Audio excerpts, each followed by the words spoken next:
Welcome to the January passive income report.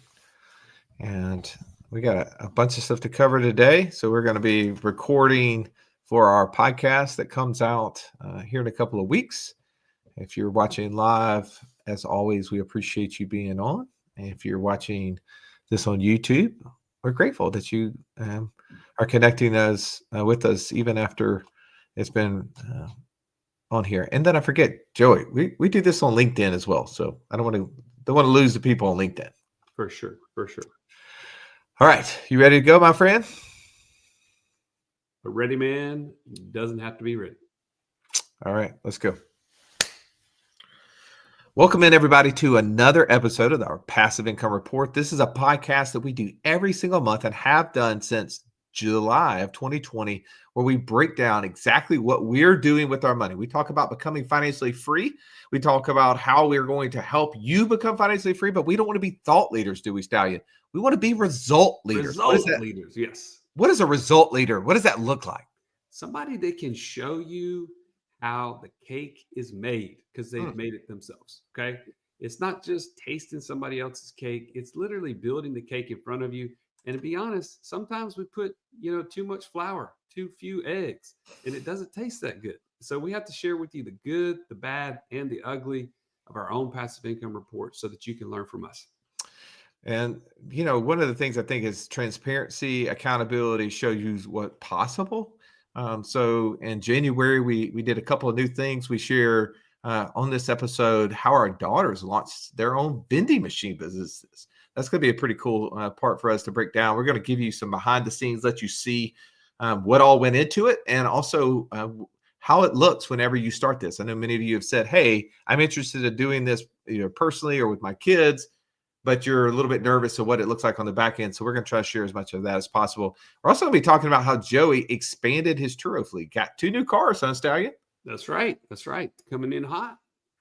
And then lastly, we're going to talk about some big decisions ahead. So we're buying a new note in the land flipping business. And also, Joey is challenged by the concept of selling a long-term rental that he's had for how many years, Joey?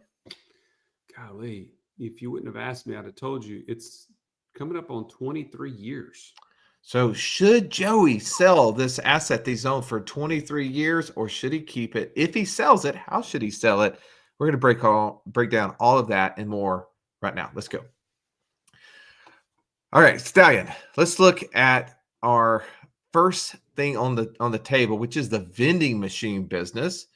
So for those of you watching on YouTube, first I want to kind of give you context to the whole story. So we're looking in the month of January where we grossed a little over $48,000, and we netted, after paying expenses of everything, a little over $28,000. So this is about 20 grand less than we did last month, Stallion. That's not going in the right direction.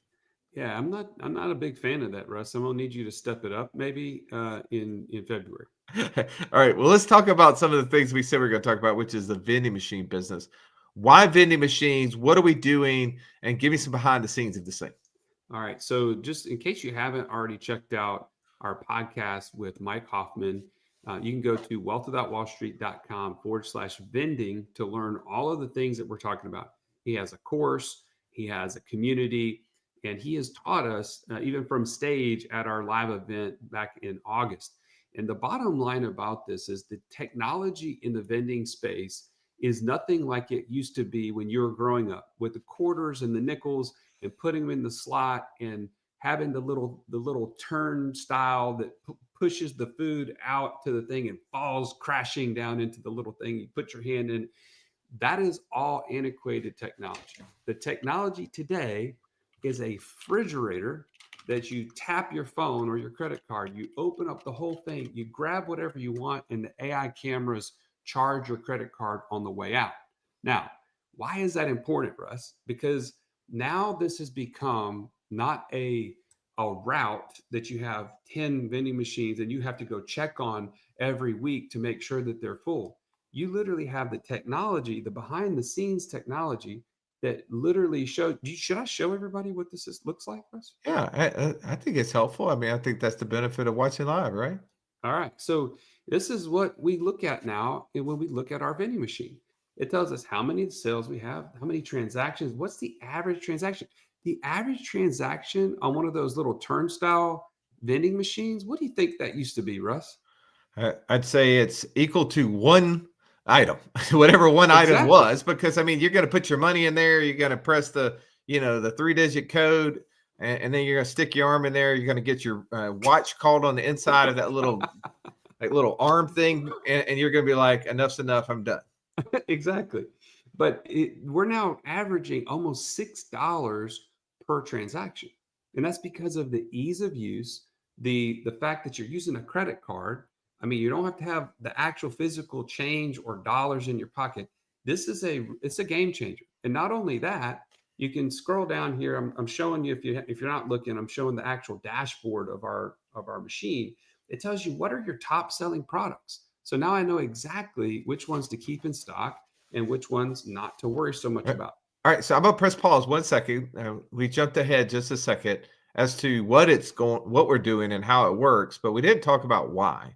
And I think that this is the more important part that I don't ever want us to forget. I mean, Simon Sinek did a pretty darn good TED talk about it. Actually, one of my daughters is having to do a report on a famous speech from history, and I gave her Simon Sinek's TED talk as the example. So Good call. start with why. It's important as to why we're doing this. Why do you want to become financially free? It's probably so that you can do something as a result of what that financial freedom provides for you. Well, why do you and I want to provide financial freedom for our daughters? Why do we want to help them understand how to become financially free? Well, it starts by teaching them how businesses operate. Man, Correct. what a cool thing. So oftentimes right now, we're in a world where people have forgotten what supply and demand even means, right? Like socialism has confused the mind, right? Like inflation is a result of too many dollars chasing too few goods. If we create and increase production, those dollars, right, chasing those goods will mean prices can come down. That's basic macroeconomics. Well, one of the things we're able to teach our daughters is that, hey, we create this vending machine. We go in there and the world is going to tell us what the price of things are. Who sets the price of items, Joey? The consumer. The consumer always sets the price. They It's vote with their pocketbook, as they say. exactly. So one of the things we're teaching them is both macro and microeconomics in action, right? We homeschool, but books, doesn't necessarily translate to life as well as when you take that concept that you learn at home and then you go apply it in the world. You get to see what items are people buying. When do they buy? Like, what are their preferences? What are the things that they don't buy? And then you start asking questions like, hey, what do you think we should do with this whole sleeve of RX bars? Because nobody's buying them. Yeah. Yeah. By the way, I told I got us 2 different version of RX bars because I probably eat 8 RX bars in a week. I do. I love protein bars. And unfortunately, people living at this apartment complex could care less about a protein bar. They're like, no, give me a Twix, give me some Give me a gummies. Dr. Pepper. Yeah, a Dr. Pepper, like all the things that I don't eat. But that's the beauty is that like I'm not serving me. I'm serving that customers who are learning about them. So it's important, I think, for us to help them understand how this works. They're able to earn money in it. They're able to learn how money works. They're able to understand inventory management. There's so many things. Okay, I'll let you go back to numbers in 1 second. But before we got there, we had to find the right location. And I think that this is probably the hardest thing if you decide to get into the vending machine game that you're going to run into. It's not which items to buy because it doesn't really matter. You're going to buy items. Some of them are going to sell. Some of them are not. You're going to figure that out after 30 days. We're figuring it out. And we'll just eat or drink or give away whatever items that are not selling. That's not a hard thing. But it's finding the location, isn't it, Stallion? It is. It is. And I will say this through this vendingpreneur program that Mike Hoffman does, he actually has a call team that they're making outbound calls on your behalf and finding locations that are saying, yeah, I would like to talk to somebody about a vending machine in our location. But then from there, you have to go on those meetings. You have to go meet the people on site. You have to go onto the website where they give you the data to find out who they've called on your behalf. That's right. Yeah, it's important to do that too, Russ. I didn't mean to leave that detail out. But once you go there, you're going to start. I mean, you talk about teaching your daughters, right? My daughter and I went to one of these locations, and man, we were treated second class, second rate. What do you mean by that? I've heard you say that twice now. Break down what that even means. It was, hey, we set an appointment with you, but oh yeah, by the way, we're busy. We can't talk to you. Let me get one of our little minions over here to show you around the location. It was one of those moments for me as humbling. It was like, hey, we don't think vending is that important, so we're gonna just like shove you off, even though we all agreed to a time to meet up so that we could talk about this. I think the reality is that vending doesn't provide income to them. Correct. And It's just a nice anything that amenity. doesn't provide income to you in your business is probably less important than things that does. I think that that's a good mind shift set that you have, is that you go in realizing that right now you're going in as a nuisance. Your goal is to help them see the nuisance becomes a value add.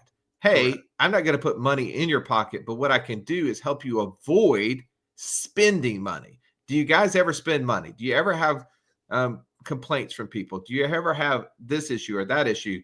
My job is to help solve at least some of those. And here's how I do it. Right, right. But the point is it's not the biggest priority. So you're sitting there like, I'm trying to get this location, and they're like, yeah, we'll get back to you. Call me the day after never. So it's one of those things you got to push through to find the location. The second Persistency. thing is, do they have, just because there's a lot of people in one area doesn't mean that you can put a vending machine in a location that people will see regularly. Like, for instance, when I talked to Mike about this, he said, dude, don't put it near the pool. They always want you to put it near a pool. It's the worst place to put your vending machine because it's just so seasonal that you will never have people go out to the pool in the middle of the winter. You need it to be somewhere where people regularly go, and not just the people that want to swim. You got to have the people that, are consistently going to the same place. So he always recommends like a place where they're getting their mail, right? With people where they get their Amazon packages. If there's a location like that, if they go to everybody's individual door with the mail, this is a potentially bad location for your vending machine. Well, Anything because you it's want to all add to about that, Russ? traffic. It's all Exactly. about location, location, location. You literally have a piece of real estate and you need people to see it. If they're Exactly. not going through it, going around it, they're not going to buy from it. And also, we've learned over time is that you need to have facilities that have enough foot traffic. So we've already heard from several members who try to put a location into places that only had like 50 to 100 people. It just was not enough to make the deal. I think the one that we started out with is probably on the low end. We have about 225 doors at this apartment complex. So the most ideal one would be if that 225 doors, they had to walk through one door to get to those 225. So if you're in one of those That's right. luxury apartment complexes where in the lobby you could put like one of those micro marts, you know how whenever you check in at your favorite Hilton or Marriott or whatever, generally just next to the front desk, there's kind of like this open bevy of just terrible snacks and drinks, and your kids are asking you, hey, can I get one of those $7 ice cream sandwiches out of the cooler? And you're like, no, we cannot do that. But yet at like 10 o'clock when you roll in from a late business meeting, you're like, that sounds like fantastic. I'm going to do that. Yeah, that's what you're looking for, right? Exactly, exactly. And the other thing I'll say, Russ, this is still a little early to know, but my guess, my gut is, if this was at a college campus, we would be double or triple what we've already made because we're in a residential area in this apartment complex that probably, here's my guess: a college student has more disposable income because they don't have all of the like, I don't know, the regular routines of working and all this stuff. They're off more. They're staying up later. They're hungrier in the middle of the night. Stuff like that. That's my guess. What do you think about that, Russ? Yeah, well, I will say, no, I agree. If you could get on a college campus, one of the hardest things that we're dealing with, though, is that these stupid bottling companies have most of those deals. Like Yep. Coca-Cola bottling company has the deal at where my daughter is in college. Like I walked right in her dorm, right to the right, boom, two old school, like drink cooler, snack, thing. And I was like, man, oh, we could dominate those things. Like those things suck. And they have little of the items that people would want, right? Like because they're so limited based upon the frames in which you can put items in. And so I started inquiring about this, and it's like the bottling company has this. And so I reached out to the bottling company. I was like, hey, would you guys be open to maybe, like allowing us to service that? And we just buy all your products and we just take your service guy. He doesn't have to deal with this because I know this can't be high profit area. And they're like, nah, we're pretty much in on that. So that's one of those things that I want to figure out how to get past that. Like I was hoping it was like some older guy or lady who owned it, and I could be like, hey, why don't we do this? Why don't I just write you a check, and you take these machines and kick rocks and let me in there. Yeah, how did that go? Yeah, I hadn't found that option. I'm looking for it. Didn't get it. All right, so look at the numbers real quick. I do think there's some important information behind the scenes here of what's most popular. Like, what are we seeing once we've actually filled this cooler up? And, like when are sales happening? What are sales like? What could somebody expect? Yeah, so I don't know how much you want me to break down on this, but this thing is so great because it tells you what days of the week are sales happening and what time of day are they happening. So like when your heaviest traffic is. I think that's really beneficial. So the heaviest traffic right now is like around 5 to 6 o'clock, or people are getting off of work, and or like checking the mail. What is it, like 9, 10 o'clock over there on the right side? Yeah, exactly. 10 o'clock. Okay. So that just tells you that this is a residential spot, and that's why people are moving around at that time. That's good. And then the other thing is it tells you your top products, right? And so we can tell you right now that the best selling in our cooler are things like Snickers, Diet Dr. Pepper, Fiji water, the Cheetos Flaming Hot, and the Trolley Sour Bright Crawlers. I mean, we could keep going down the list, but the most unhealthy items that you can have outside of that Fiji water. By the way, I think when I bought that Fiji water, I was like, this is probably not going to sell. I'm really excited for this group that they're drinking some water over there. Exactly. So, but I'll mention this. One of the people in our community made this comment that they surveyed the people that they were going to be serving in one location and said, hey, what kind of items would you like? And they all said they wanted the healthy snacks. And whenever she put all the things in the vending machine that were healthy, nobody bought them. They bought all the junk food. And it just goes to show you that you just have to let people vote with their dollars, even if they tell you what they want with their words. All right, so Joey, really quickly, I want you to look at this. So we sold, and this is just the month of January we're talking about here. So we sold 12 diet sodas here. Go to the right. I want you to hit the right button over there. I want you to, I want to go, keep going.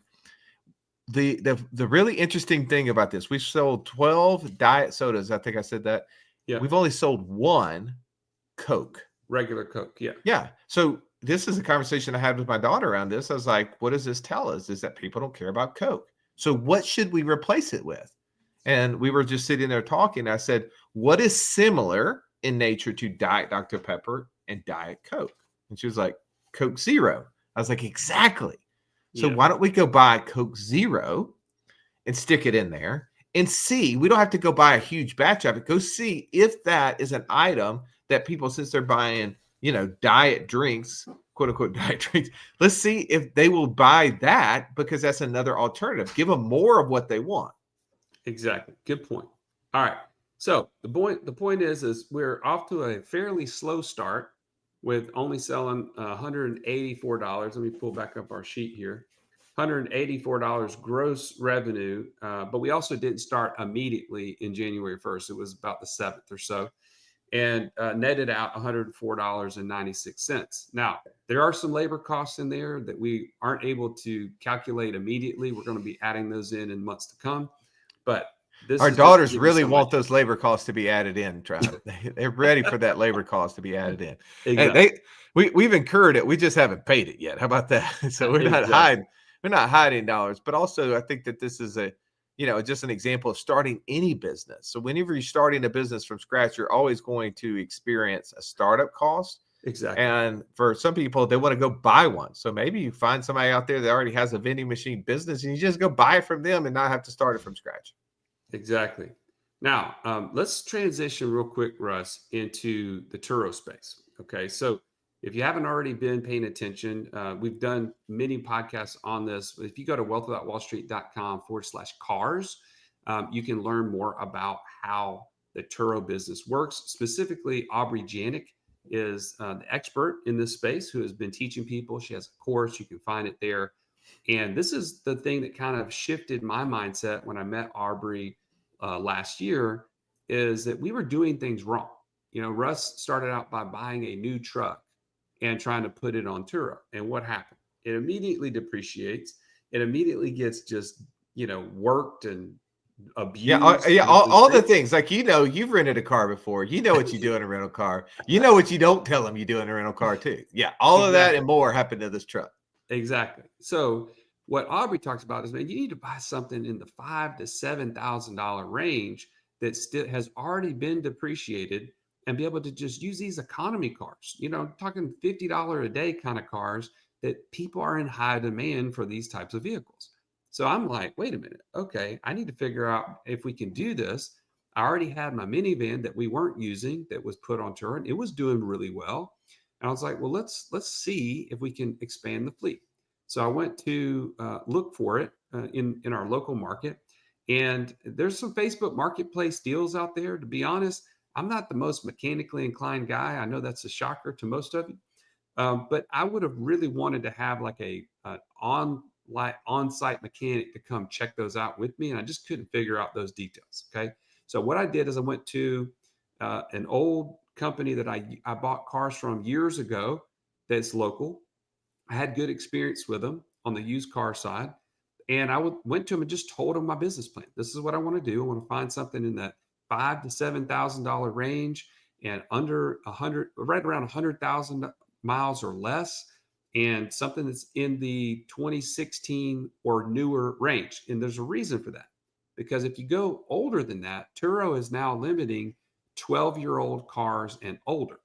And so if you want something to be able to return over a couple of years, 2 to 3 years, you got to have the right age of car. So just keep that in mind. And Aubrey's course teaches you all this stuff.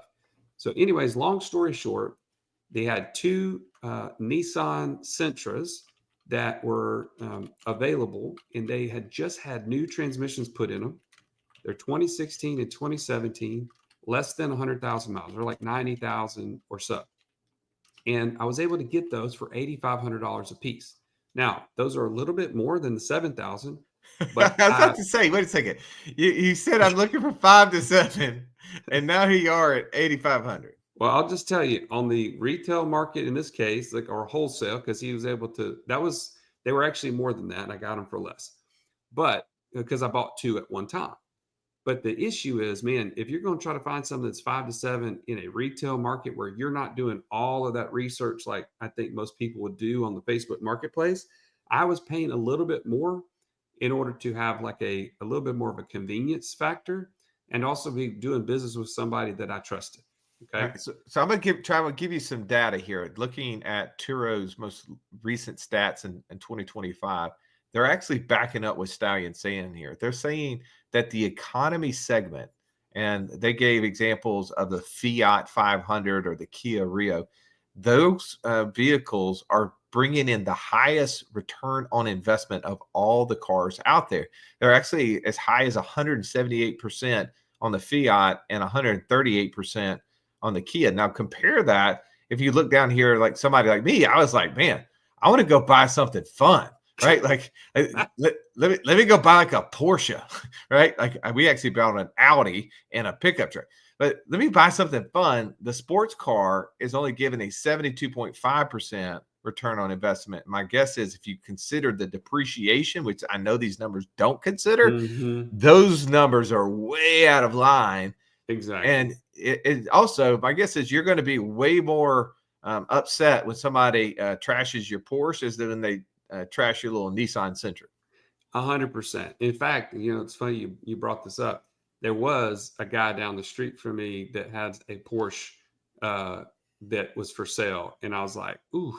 It's used, and it was going to be, man, this thing will bring in the dough. And I was like, no, I got to hold off because it's not the investment that I want to make. It was never going to return as much as these are because they've already been depreciated. And like I said, they're just in higher demand. So, long story, I'll tell you the lessons. You can look on a report and you say, wait a minute, you guys are talking about how you added two to the fleet, and yet you're showing a negative number, right? $779 in the negative, and there's three cars that added up to that. Why is that?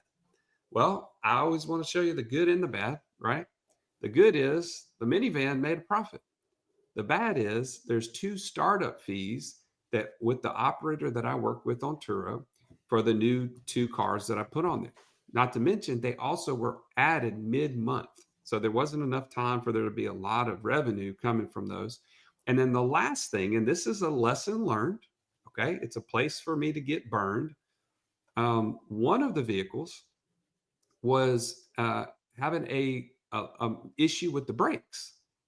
And my Turo operators are like, wait a minute, something's not right. It's something's kind of grinding.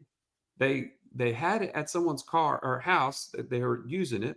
They told them about the problem. They came out and they realized when they inspected it, the brake pads were installed backwards. Yes, the brand new brake pads that I was told from the people that I trusted, I bought this car from, that they were put in backwards, so they were grinding on the rotors. They had to go in and redo the brakes on site, which, if you can imagine, was not inexpensive. And so there's a nice little $500 fee I wasn't expecting, but now when I've gone back to my seller, they're like, "Yeah, we never would have done that, and it's already been replaced." So I can't really go back and do it differently. It is what it is. But man, Mm. there's a $500 mistake that's gonna, Okay. hurt my So, ROI on this deal. all right. So, Trav, let's recount the mistakes here. Mistake number one: Joey decided to go back to Turo. I mean, I've already sworn off Turo, and for my own reasons, Joey was having success. He decided he's going to double down to stick my nose in it.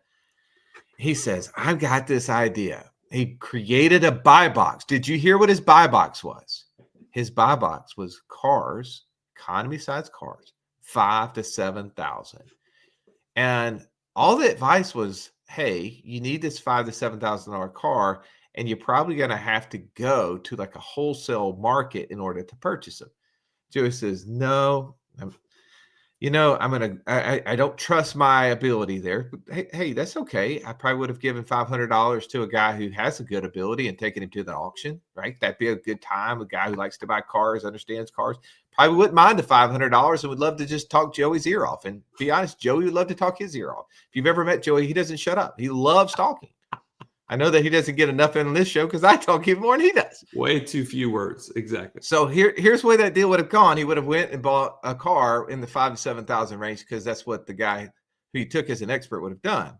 Instead, Joey went to a sales lot where, shocking, a sales guy was sold, and he ended up walking away with two cars at $8,500 a piece.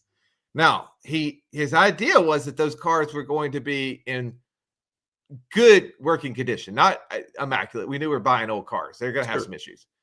But buying a car with brakes turned on backwards, that's probably an issue. So I just want you to see, like, this doesn't matter if you're buying cars, you're buying houses, you're lending money. You have to create an investor buy box, and you have to stick to it. You have to stick. That's the lesson. You have to stick to it, because when you get outside of that buy box is when opportunities for failure creep up. You might get lucky. That one time, things may not go wrong. But what ends up happening is you see when deals go bad. I was talking to a guy, he was talking about when planes crash, right? It's like layering bad decision after bad decision after bad decision after bad decision. They all line up, and that's when the failure happens and people die.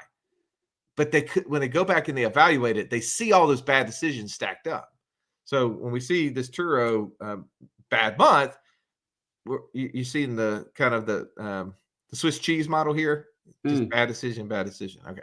All right. Let's talk about what's up on deck, because speaking of bad decisions, I don't want you to make another one.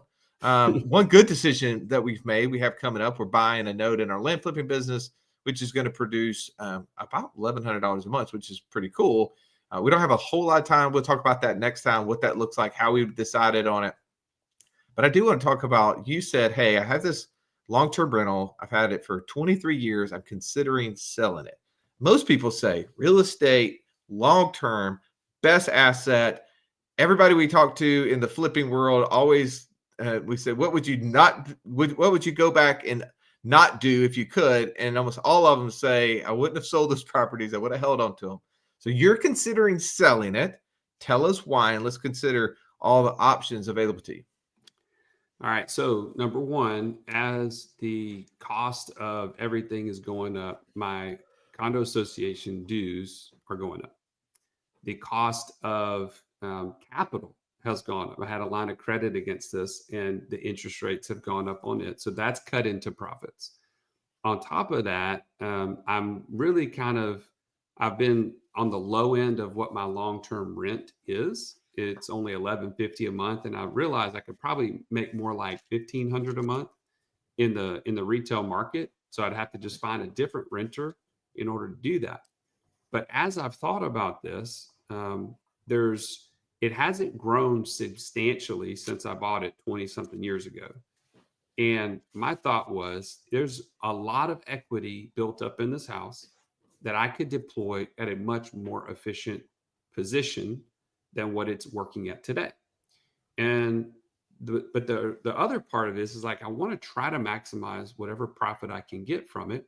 And so as Russ and I broke down some different ways that I could look to sell it, it started to become apparent that maybe if I deferred this for just a few years, I could finance it in the meantime to another buyer, which would maximize my profit on the sale, although it would, defer it for a few years.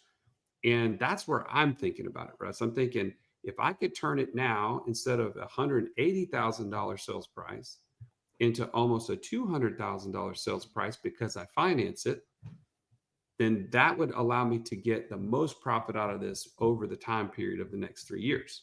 All right, so So that's how I'm thinking about it. I want to ask you a couple of questions, and I think I probably asked you this in the past, but for the sake of the listeners, they didn't get to hear it. Why, or have you? Why is an inflammatory word? Chris Foss says I should not start my question with why. um, have you considered just taking a loan, a bigger loan against it? Right? You said you have a line of credit against it. But if you have all this equity, there's an assumption there that you could expand the cash equity in it, get that out while still keeping the property. Then you get the money and you get the thing of it. It's like the double dipping effect. We talk about that with infinite banking. We don't have to get one or the other. We get both, right? Right. Have you considered that? And if so, what makes you say, no, that's not a better option for me? Well, the reasons why that doesn't make a lot of sense in this case is number one, financing condos is a lot more difficult than a traditional house. They are not as easily financeable. And that's also another reason why I wanted to offer owner financing, by the way, because I think it would make it more attractive to a buyer. Number two, the interest rate environment we have today is substantially higher than what it was when I bought it. And so what we would be doing by borrowing out as much as I could, let's say 80% of the new price, I would have some capital in my pocket, but I would be in a negative cash flow position, even if I could negotiate a higher rent every month with a different tenant. All right, hold on. Those two things are working against me. I'm gonna press pause there. So you go back to the home equity line company and you say, hey, I want to expand it from 20,000 to 100,000. Let's just pretend that's the numbers. Mm-hmm. They're going to say, yep, you can do that. Potentially. I don't know. Maybe you can. Here's the rate, right? And the rate's 7.5%, 8.5%, whatever it is today, which Mm-hmm. is more than, the 4 or 5% we're used to way back when. Sure. You have 100 grand, but you have 7.5%, 8.5% note against it. Right. The rental, the price of your payment goes up $400 or $500 a month. If you could increase your rent by $400 or $500 a month, but yet you still have a tenant in there paying down the overall debt, assumingly because just appreciation through inflation exists. You have that asset, and then you have the 100 grand to go do, or 80 grand to go invest in something else. That math doesn't work. The other underlying part of that, which you're having to bank on, is the appreciation, right? And I have owned this thing for a long time, and it has only increased about $50,000 in the last 20 something years. You bought it at what year? 2000, and actually, I guess it was 2004. So it's been 21 years. Okay. And when you paid what for it? Right at 120. In 2004. That's right. Okay. And it's worth 180 right now on the market. In 21 years. That's right. So this is like 100 unicorns deal right here. This is like a 2%er. It's not been a winner. I thought that it was, because of the location, I thought it was going to be in a position to grow much more drastically, because it's one of the cheapest areas of this one corridor, Highway 280 area. And I thought, man, this is a up and coming area. People are going to want to move out here, and they do. They just don't want to move to this place. It's because it's not a single family home. It's a condo. I think it's probably limited. Okay. Some strikes again. So I think the underlying collateral, in my opinion, is not the type of thing I want to hold on forever. Okay. And well, I just want to challenge that thought, because I think sometimes people quickly say, "Oh, I should sell it." Well, maybe, but maybe not. So in Joey's situation, his experience over 21 years is around a 2% appreciation factor. Adding that into the factor, maybe it's not as good. But for some of you, if you looked at this and you had a single family home, it's probably kept up pretty good with inflation. That 120 is probably worth more like 350, right? Right. Like it seems like that's a big number, and somebody's been paying down the debt the whole time. So I always want to just encourage people to think about it, do the math, so that you're saying, hey, I don't get rid of one asset to go try to create another one. Maybe you can create two assets at once. All right, we've talked about a lot today. Hopefully you found value in us talking about the vending machine business with our girls, the Turo business, and whether or not Joey should sell his rental home or not. If you need somebody to talk to, you need somebody to ask these questions, Ivan. You don't have somebody, right? Let's surround you with experts. Go to what'swhatwallstreet.com/free call, where every time where our coaches are there to help you understand how do you become financially free faster. We talk through a concept called the infinite banking. We talk about our passive income operating system, but also we have this thing called a passive income mastermind. And it's where you can actually get around high-level investors who are already doing the things that you want to do so that you can get there faster. Stallion, thanks so much for sharing. Thank you for listening. Have an amazing day.